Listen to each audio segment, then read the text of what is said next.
We all miss it, so we begin.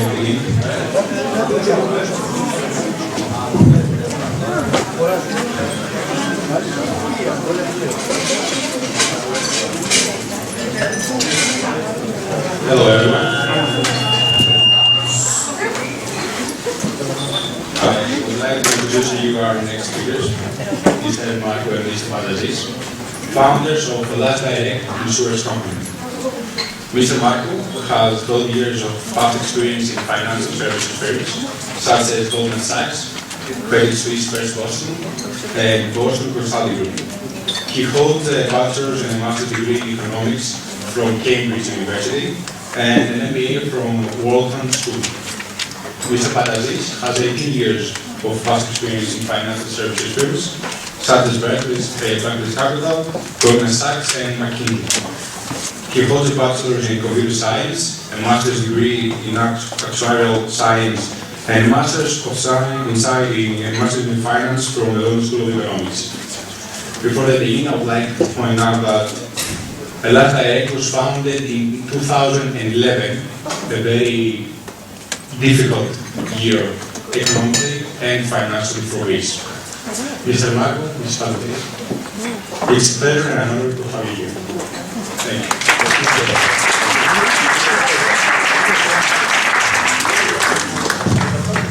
Just a quick overview. Alexis has been doing all this for the last 6 years. The bios are in reverse. Exactly same names. I was in Cambridge, she was at Cambridge on the actual.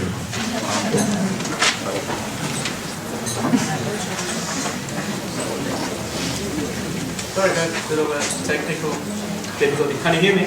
Yes. Okay, good. I'll start shouting. I guess what we wanted to do today, and I understand that we've got live streaming, so we're going to keep it short to about 15-20 minutes. We'll leave enough time for questions later on. But first of all, thanks for your time, and we apologize for being a bit late. Doing meetings in Greece, one of the big observations that we had, so they always take longer than what they originally tell you. So anyway, so we'll just jump straight into this. I guess at points in your life you get into that kind of feel and that kind of look and you start wondering what the hell I should be doing with my life. And I guess Emilios and I were in a similar situation. But if there are times where you're looking for a new challenge, there's different ways that you can deal with it. Some people decided to jump off from space with a chance of 0.001% to survive.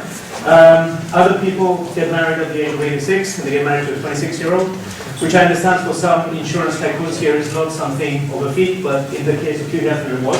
Or some people decide to be the oldest man to kite surf across the English Channel. And here we've got a random picture of Richard Branson because that's who he did that. Another way of dealing with that is you can start a new venture in insurance in Greece in 2012.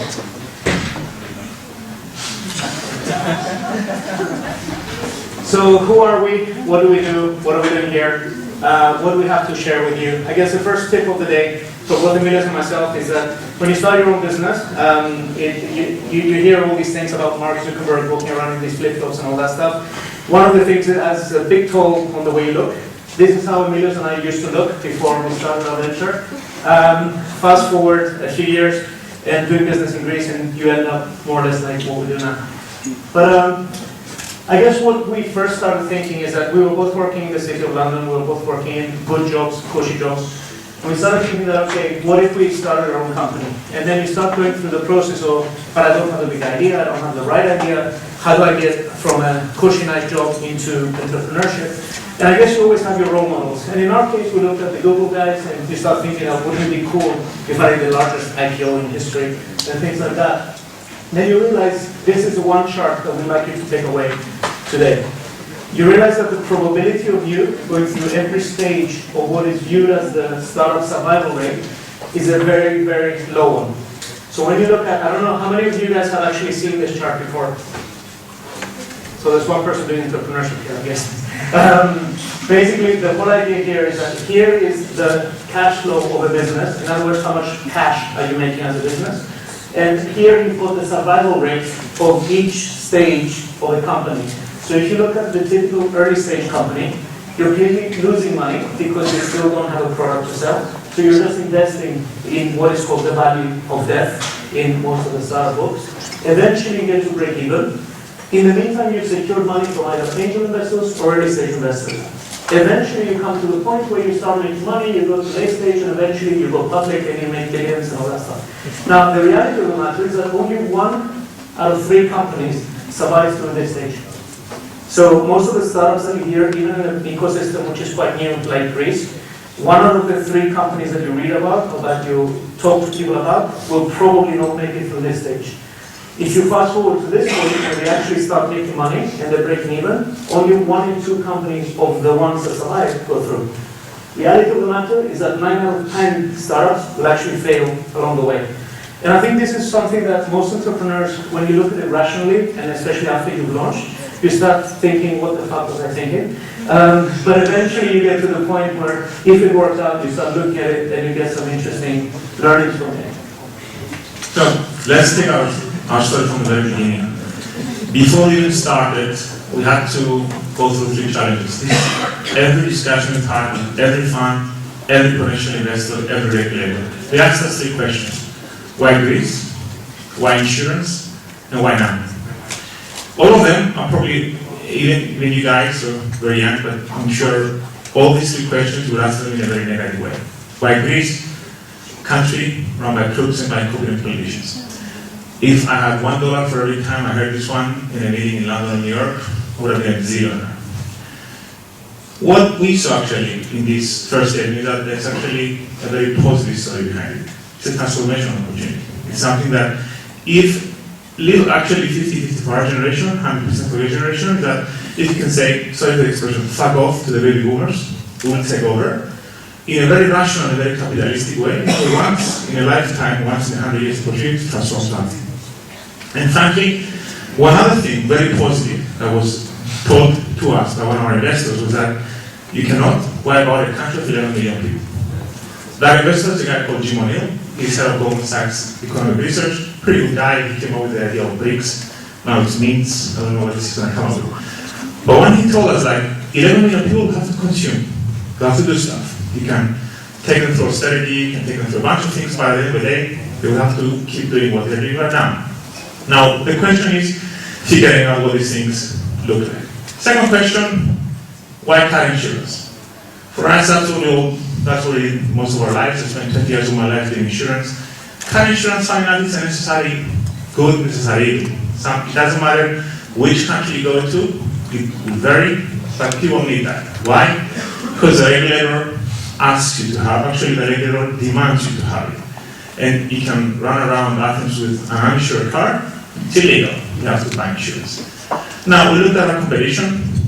I don't want to go through the face of people, probably recognize them.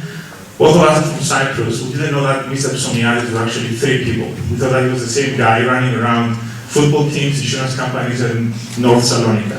In fact, there are 3 guys. It's just, all 3 of them love doing illegal stuff.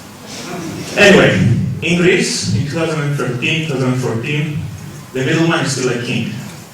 Even in a place like car insurance, we witnessed in our previous lives, in the States, in the UK, the middleman was wiped out. How? Technology. The companies themselves went straight for simple stuff. It doesn't mean that the middleman doesn't have anything to do. He can do other stuff in his life, he can do health insurance, he can do complex products. But for car insurance, something that is so bloody trivial, why would anyone charge 25%? If you took this year's annual report from the Insurance Association, despite what Mr. Thompson is saying that it's all lies, some of it is true, there's about 425 million worth of commissions. Still, 2013. It's still $2 billion market, and we thought, okay, every single country in the world took the commissions out, they took the middleman out, why not Greece?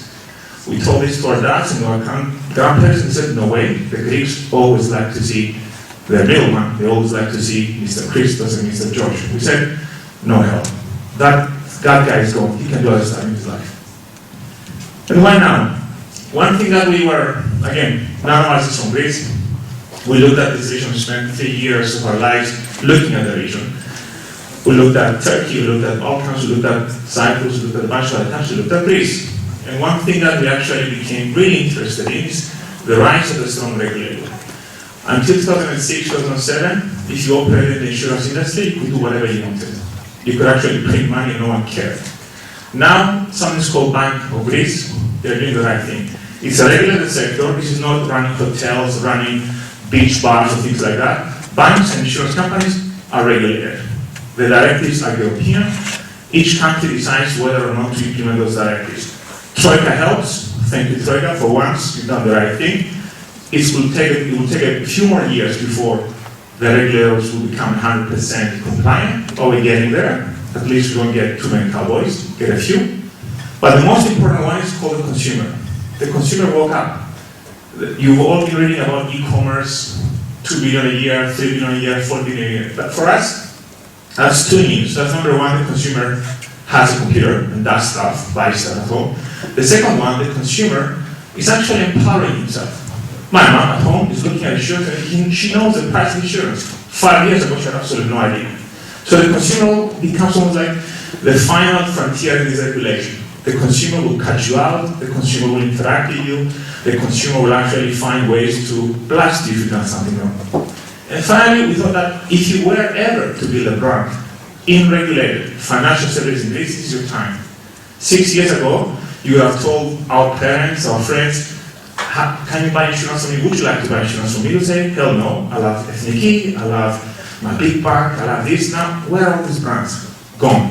So if you have once in a lifetime chance, once in a generation chance to build a brand, it's probably the best time now. So very briefly our story, and then we'll walk you through the challenges we faced after addressing the first three challenges. We're an insurance company. We are new. We don't have any legacy, have no buildings, have absolutely no PSI, no cancer stuff that the previous generation suffered from. We started from scratch. We raised money. We got licensed. The first insurance company that was licensed in Greece for a very long time.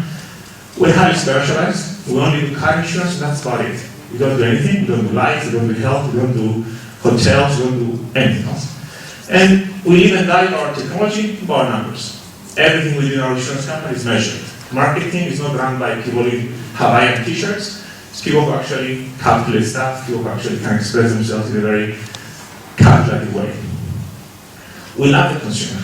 We don't have middlemen.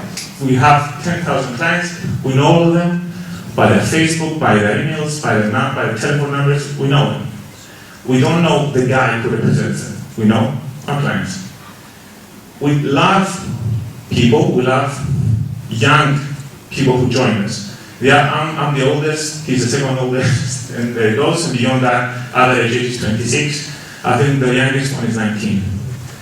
We currently have 32 people in 3 countries. We have an office in Cyprus, we have a big office in Athens, customer service, and we have also a small office in London who, these are the guys who run our technology. Took us 3 years. Startups are not companies that start on February 1st and the IPO in March 3rd. Usually it takes you anything between 3 and 7 years, and it takes you many tears and many sort of sleepless nights. We're on our 3rd year of those nice memories and actually doing well.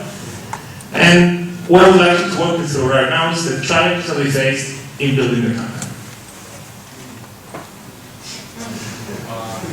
The first difficulty, and this may shock a few of you, that when you're setting up a financial institution as opposed to the two of us coding in a garage and coming up with some algorithm that gets followed by Facebook, is that you need significant funding.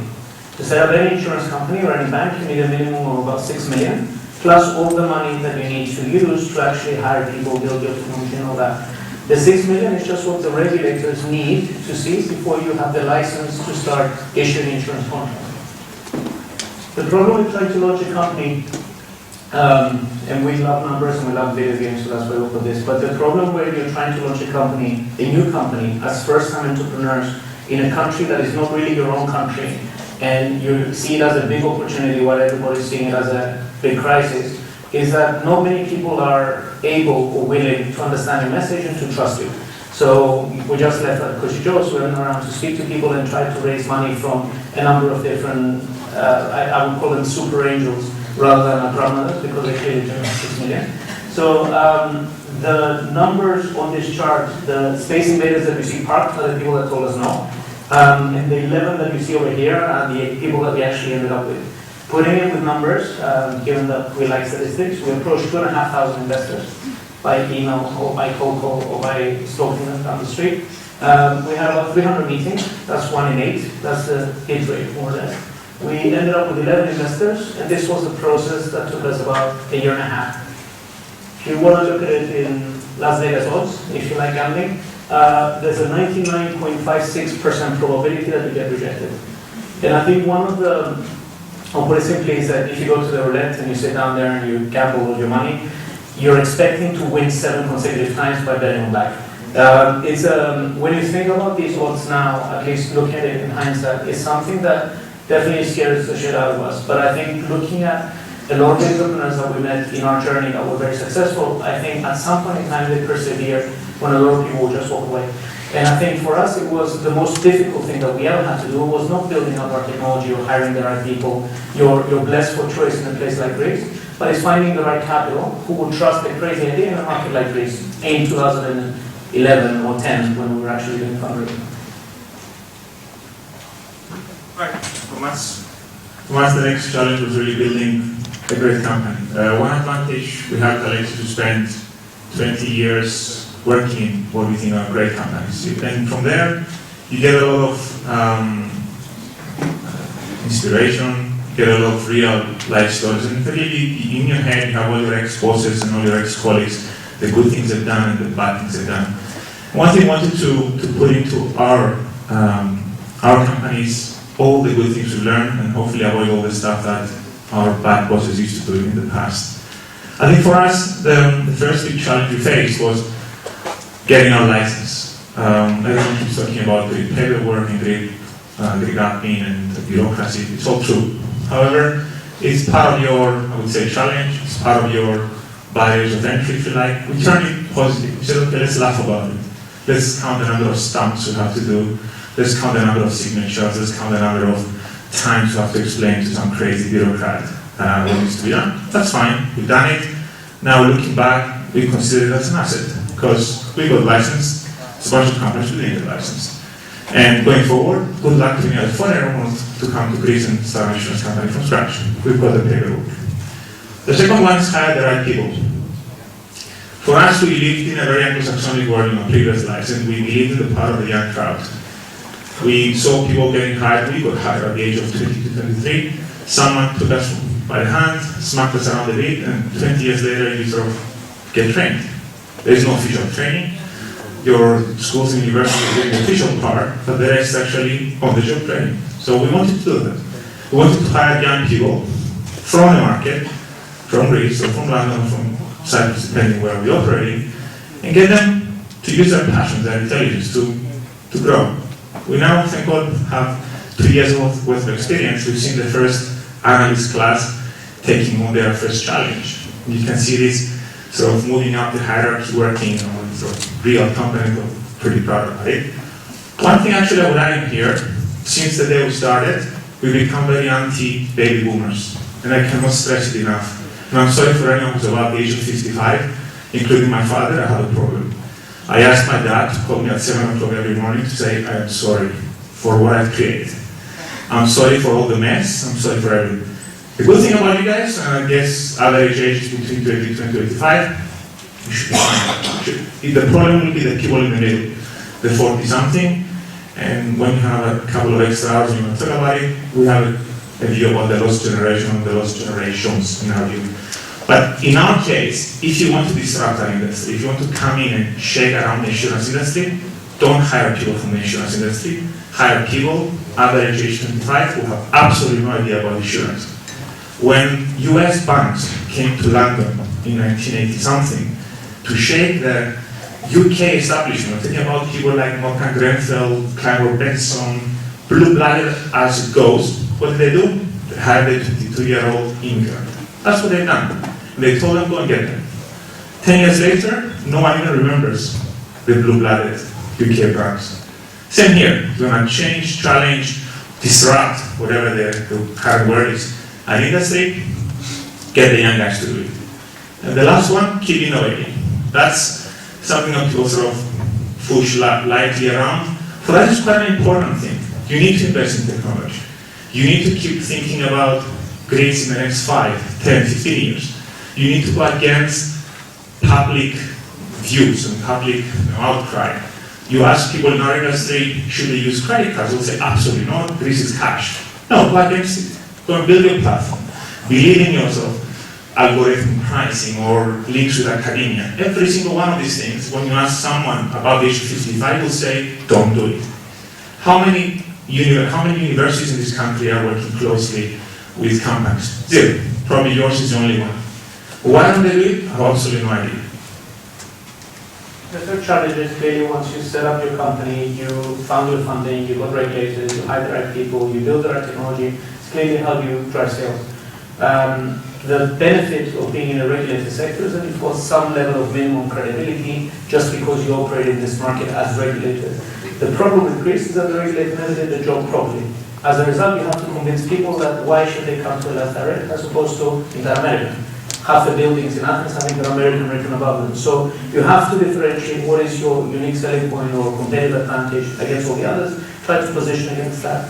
The first thing that we realized is, and I'm pretty sure that this is a known chart to most of you guys that have done marketing at least, is that there are the innovators out there. And I think what we ended up as a conclusion with Emilios and the team is that go after your own tribe.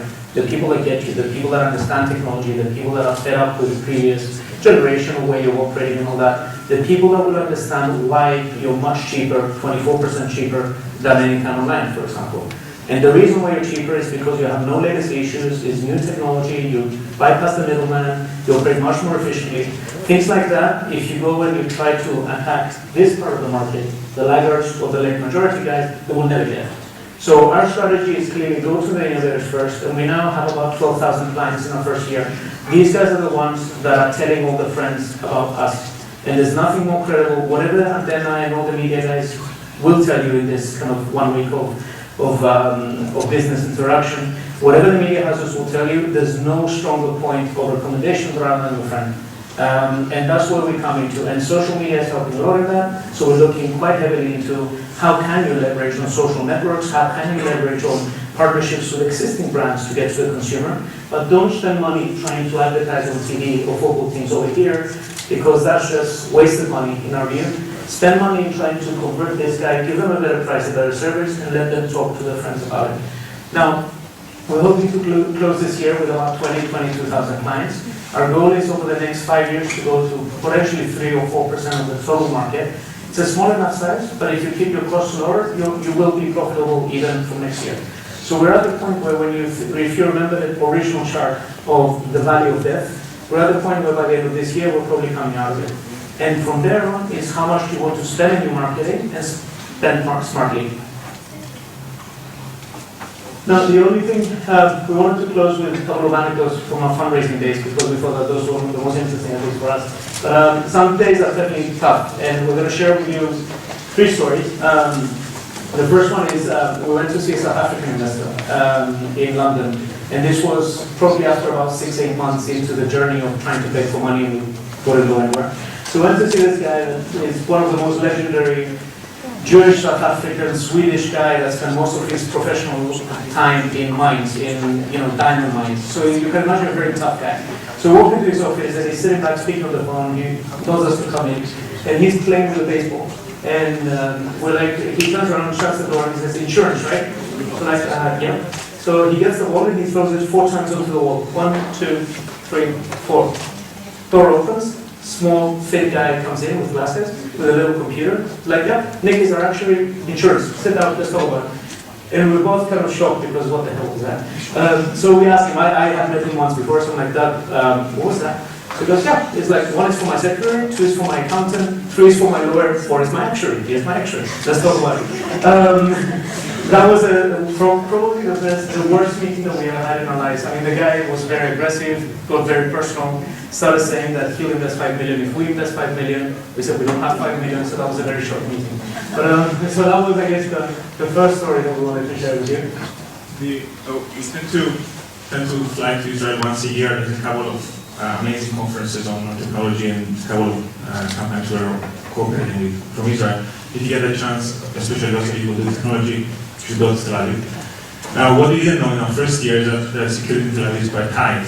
And when you walk around the city, you shouldn't be wearing this on your back, especially if you don't look local.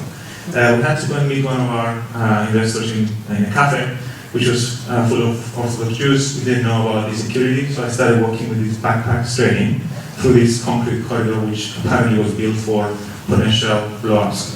I didn't know what happened. Alexis rushed through, and some hand lifted me up, literally.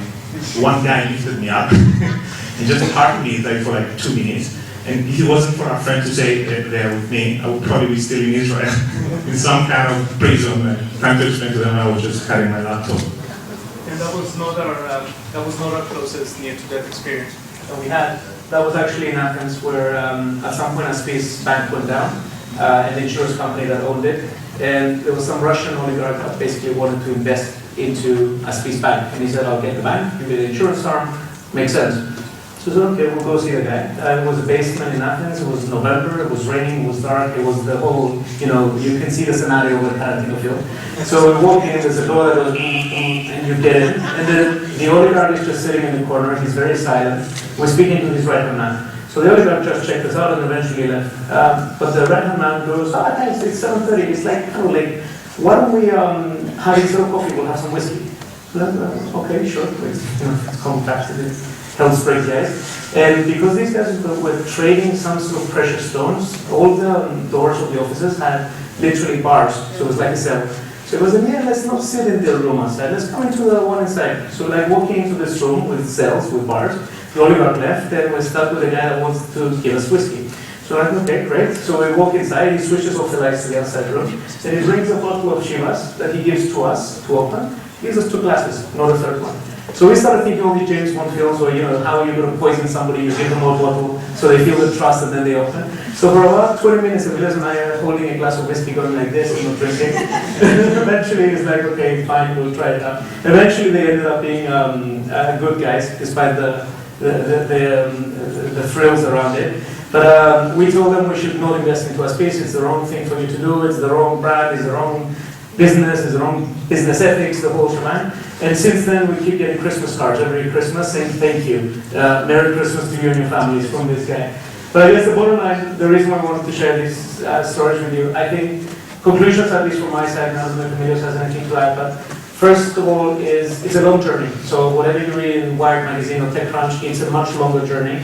It has very low points, and the low points are very low. The high points are much higher. And it's a journey that's definitely worth it. If somebody was asking me after I finish my university degree or my master's, what do I go do? I think definitely you should consider entrepreneurship. And I think from then on, you need to have a business partner. I think some of these moments are very, now we're laughing about them. At the time, it wasn't really funny. So I think to have a person that thinks alike, acts alike, and you're sharing this burden is definitely a very good thing. But the most rewarding thing, I guess, for us is the recognition that we're beginning to get from our client base. And to see Facebook posts or we actually met, the reason why we're late, we met a guy that actually said, wait, I heard about you guys 2 days ago because my son walked home with a little duck, a plastic duck saying Lazare. So for us, the little things that you do that the consumers appreciate, whether service level or marketing or whatever, that's definitely, it's worth the whole journey. Yes, from my side, I just thought to Alexis saying, just probably it's overrated, but follow your passion. You have a passion. In our case, it just happens to be insurance. It's probably the most boring thing around. No one gets it, but we love this kind of shit. This is our thing. If you like frozen yogurt, do it because you love frozen yogurt. Don't be the 21st person, don't be 121st person who opens a frozen yogurt thing. And one thing it saddens us, and it's not just Greece, it's probably a Mediterranean thing, it's this copy cat mentality. It's like, I'm going to get on the next sort of bandwagon and I'll do it, blah, blah, blah. No, every single person we know in our lives, whether those people, believe it or not, people with risks all the way around to people who make billions in their lives, every single one of them had a passion. The Greek word we like is meraklis. Someone who does it, and ask your friends around, where do you go to get kebabs? At the best place, because the guy's been doing it for the last 100 years. You don't know about the guy who just opened yesterday and the day before had a frozen yogurt and 3 days ago he had something else. Don't give a shit about that guy. So what's being asked from your generation, especially if you're going to go to the startup, get your passion, figure out what you want to do. Ask yourself, am I going to be okay to this kind of stuff for the next 7-10 years? Make sure your wife's girlfriends, friends, family understands that, because you get a little resistance from those guys as well. And don't be afraid to walk your own path. Imagine 2 40-year-old or near 40-year-old guys did it. Imagine how much convincing we had to do to our friends and family that we had 20 years experience and career in London to say to them, I'm going to do my own thing. And if you think that's easier, you're wrong. It's easier for you to do this kind of stuff. And we think that Greece, again, overrated. There's people talking about startups and this, that, the other. As Alexis said, 2/3 of them, in my view, 95% of them will fail. Those who survive are those guys who have passion and the perseverance to do it. It's not a matter of money, it's not a matter of that. That will come in due course. Think 7 years, you think 10 years. You have time. We don't have time. The 40-year-old guys cannot burn the middle of it. There's absolutely nothing you can do to do it worse than the previous generation. So, one final thing, this is as an ex-banker and ex-bankers, people make money in the world, people have careers when they go long in something. No one makes money from going short. So you have to pick the right cycle. Yours is a good cycle. The previous generation made sure. Now, it's not going to take 5-10 years, it might take 20 years. I think we have the time. I don't know about us, so we're in it. Thank you.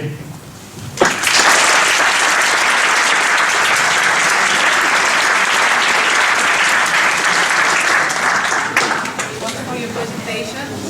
Any questions from the audience? Usually when you present about insurance, half the people go to sleep and half the people leave. So wake up. Yeah.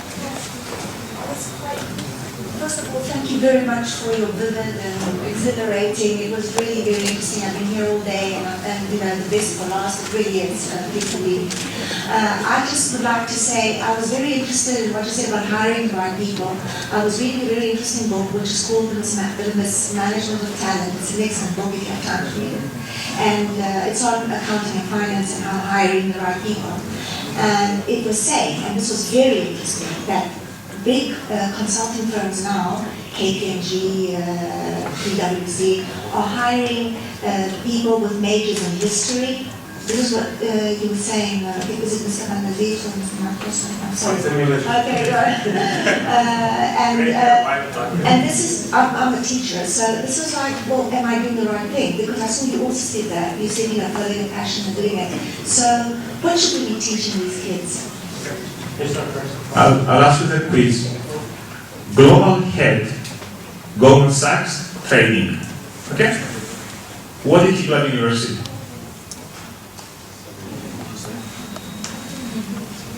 History of art. Okay? Specializing in Monet. Right? It helped him because when he made a little money, he can buy Monet, at least he can appreciate the Monet. Conclusion. Unfortunately, again, this is a very Mediterranean way of looking at things. Maybe to our parents. Our parents are the worst career advisors. When my father advised me and saying to Alexis, and through his experience, he told me to do computer science because you're good with computers. 30 years later, I cannot touch a computer. I think you'll change so many times in your life.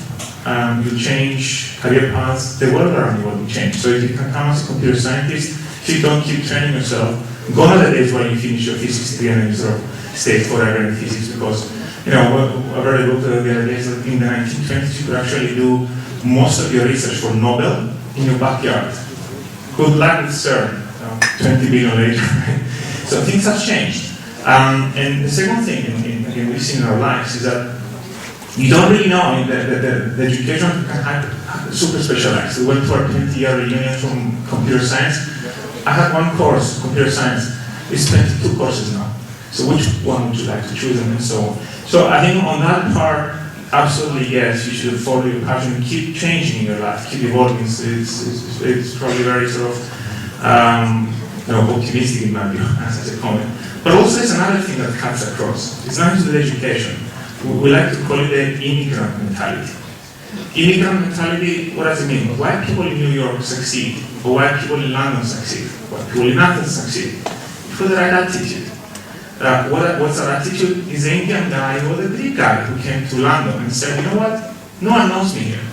No one gives a shit where I'm here, right? Hey, I'll do my best. I have no social penalization or whatever if I don't do well. I can take the risks. If I'm successful, great. If I'm not, I'll pack my bags and go back to my village in Peloponnese or whatever. But also, there are the guys who can challenge the status quo. And even in Greece, we see that as we are kind of semi-immigrants here. If you take someone who's been bred, raised in Greece, is part of the network, the culture, he's going to come from the best schools, the best family. How can this guy take a risk? What would his father, what would his uncle say if his company fails? What would his uncle say if he doesn't make 5 million by the time he's 30? So, liberating yourself from that thing. I don't want to sound too revolutionary, but it's quite important. When you come out as an economist, and that's how people are hiring these days. Back to the question, what are they looking for? They look at you for 20 minutes, half an hour. They have another 5 of their colleagues to look at you. They're looking for that little thing that says, with this person, if I dump him into Uzbekistan, can you figure it out? And says, yeah. What course did he do? Irrelevant, I don't give a shit. Correct.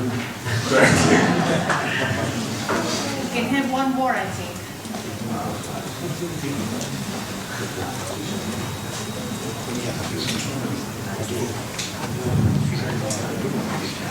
If what you just said is true, then anybody could do anything, which there are limitations.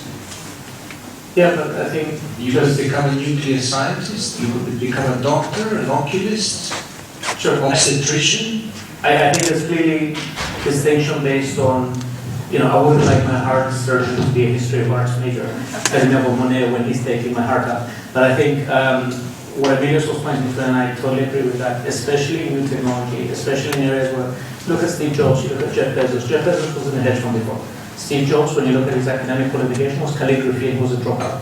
Mark Zuckerberg, dropout. So you start looking at all those people, and I think the reality of the matter in non-hyper-specialized fields like medicine is that you can start from anything. You eventually develop, there's a fantastic book by Malcolm Gladwell, where he basically says that anybody who devotes 10,000 hours into something and they're really focused during that period of time, you will be able to become an expert in that and deliver on that. I'm personally of the view that university education is surely it's important, but it's sometimes even something that holds you back as opposed to going forward. It's not random that Ken Robinson's TED speech is one of the most well-watched globally, because it actually says that schools are killing creativity. So I think to your point, there are hyper-specialized fields where clearly you need education, but beyond that, it's, I do agree with Emilios, is that somebody's passionate enough and they work hard enough for that, it's doable.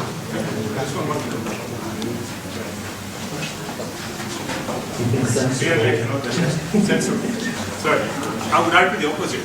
I came from a very highly specialized world. I trained to be an actuary. There's only about 3,000 of them in the UK, ever. And in 1999, I was the top of my game, I was the best quants guy. The moment I came out of that actuarial profession, I spent 5 years of my life getting it. 10 years later, I'm useless. Absolutely useless. Because in the last 10 years, people can use their iPads, their JavaScripts, their Pythons, their R's, whatever they are. Absolutely no idea. So I would argue that, yes, there is hyper specialization, there is a way to sort of build it up, but in your life as you're progressing, you might accept that you dropped it. I mean, heart surgery, who knows, maybe it's robotics, maybe the guy who knows the best TV games, maybe my little nephew who can operate like the Pac-Man in the closest sort of things, he can do heart surgery. And what I'm saying, I hear completely your comments like, how do you manage in this world where things are changing so fast to be able to keep your hyper specialization? It's a struggle, frankly, and I'm telling you from experience, and no one can hire me as an actuary. I'm useless completely. So, can you figure out a way to do something else? The answer is probably yes. Sure. Hello. Was there any specific event in your life that, despite your successful career, that made you decide that we have to do something now? I think it's a very personal choice, and I think it so happened to be the case that both Emilios and I were in the same phase of our lives. For me, I had invested in 2 or 3 different startups. Friends of mine from university or business school that while I was working in banking, instead of doing the usual thing of buying a property in London, I started investing in different startups. So I started getting that interaction with young entrepreneurs, friends of mine that needed help. I tried to help them in any way possible, to don't think big money, think small money. But that friction and traction with them actually helped me understand that I wanted to do something different. I think sometimes you do need a little push. So the financial crisis may be a good thing because you start reevaluating what is your end game, if you like. Others will tell you that it was a number of different things, like, mentioned Steve Jobs before. For him, it was being, dropping out of an orphanage. There's a bunch of trigger points. At least for me, it was investing in getting that interaction with a lot of other people. Cool. But if you have any questions, you can find our Twitter accounts and everything on our website. So zelasdirect.gr. By all means, feel free to drop by if you want to have a look at a startup, how we operate, and get a tour. And then if it can be helpful, we'd love to. Thank you.